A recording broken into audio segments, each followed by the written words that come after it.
NSSനെ അനുനയിപ്പിക്കാൻ ചർച്ച നടത്താനുള്ള നീക്കവുമായി കോൺഗ്രസ്. വിശ്വാസ സംരക്ഷണ കാര്യത്തിൽ കോൺഗ്രസ് നിലപാടിൽ യാതൊരു മാറ്റവുമില്ലെന്ന് NSSനെ ബോധ്യപ്പെടുത്താനാണ് ശ്രമം. അതിന്റെ കൂടി ഭാഗമാണ് സുകുമാരൻ നായരെയും NSSനെയും ചേർത്ത് നിർത്തിയുള്ള കോൺഗ്രസ് നിലപാട്. കോൺഗ്രസിന് നിലപാടില്ലെന്ന് പറഞ്ഞ് സുകുമാരൻ നായർ വിമർശനമുയർത്തിയെങ്കിലും അതേ നാണയത്തിൽ തിരിച്ചടി നൽകേണ്ടതില്ലെന്നാണ് കോൺഗ്രസ് നിലപാട്. NSSുമായി ഏറ്റുമുട്ടാതെ അനുനയത്തിന്റെ പാത സ്വീകരിക്കും. NSSുമായി ആശയവിനിമയം നടത്താനായി അടുത്ത ബന്ധമുള്ള നേതാക്കളെ ചുമതലപ്പെടുത്തി. അയ്യപ്പ സംഗമത്തിൽ നിന്നും വിട്ടുനിന്നത് രാഷ്ട്രീയ തീരുമാനമാണെന്നും ആചാര സംരക്ഷണമെന്ന നിലപാടിൽ മാറ്റമില്ലെന്നും NSSനെ അറിയിക്കും. NSSുമായി തർക്കിക്കേണ്ടതില്ലെന്ന നിർദ്ദേശവും പാർട്ടി നൽകിയിട്ടുണ്ട്. സമുദായ നേതാക്കൾക്കും സമുദായ സംഘടനകൾക്കും അവരവരുടേതായ തീരുമാനവും അവരവരുടേതായ അഭിപ്രായം ഉണ്ടാവും. അതിൽ ഞങ്ങൾക്ക് ഒരു വിരോധമില്ല. അത് അവരുടെ സ്വാതന്ത്ര്യമാണ്.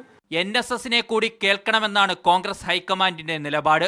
എല്ലാ സമുദായ സംഘടനകളോടും നല്ല ബന്ധത്തിൽ പോകണമെന്നുള്ള ആഗ്രഹമുള്ള പാർട്ടിയാണ് കോൺഗ്രസ് പാർട്ടി. അതുകൊണ്ട് തന്നെ അവരുടെ കൺസേണിനെ കുറിച്ച് വളരെ ആഴത്തിൽ ചിന്തിക്കുന്ന പാർട്ടിയാണ്. അതുകൊണ്ട് എന്തെങ്കിലും അവിടെയൊക്കെ മിസ്കമ്മ്യൂണിക്കേഷൻ ഉണ്ടെങ്കിൽ അത് പരിഹരിക്കാൻ പരിശ്രമിക്കും. ഒന്നിച്ചു പോകുന്ന നിലപാടാണ് കോൺഗ്രസിനുള്ളതെന്ന സന്ദേശം NSS അണികൾക്ക് കൂടി നൽകുന്നുണ്ട് കോൺഗ്രസ്. NSSുമായിട്ട് എല്ലാ കാലത്തും ഇന്ത്യൻ നാഷണൽ കോൺഗ്രസിന് ഏറ്റവും നല്ല സൗഹൃദവും സ്നേഹബന്ധങ്ങളുമാണുള്ളത്.